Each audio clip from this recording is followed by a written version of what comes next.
Isang masarap na merienda na naman ang gagawin natin. Gawa tayo ng bibingkang malagkit. Kailangan natin ng 2 cups ng malagkit na bigas. Hugasan muna natin ng 2 beses at sasaingin natin to.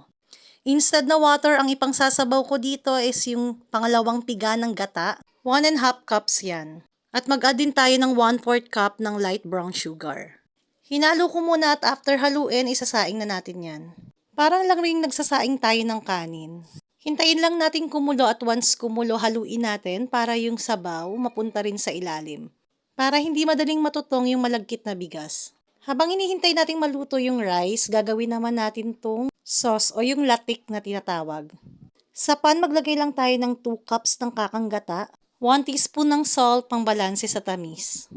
Isa lang sa medium heat. Mag-add din tayo ng panutya na bibili to sa palengke. Or kung dito available sa inyo, pwede kayo gumamit ng 1 cup ng brown sugar. Halu-haluin lang hanggang sa matunaw yung panutya. Sa paggawa nito, continuous lang tayo sa paghahalo para hindi masunog yung gata. Papalaputin lang natin to. Once okay na yung latik natin at lumapot na, i-assemble na natin. Mas maganda kung sasapinan nyo siya ng dahon ng saging para hindi dumikit yung malagkit rice. Since wala akong dahon ng saging, kaya nagpahid na lang ako ng oil dun sa baking pan para hindi siya masyadong dumikit. Yan, finlat ko lang yung malagkit rice dun sa baking pan.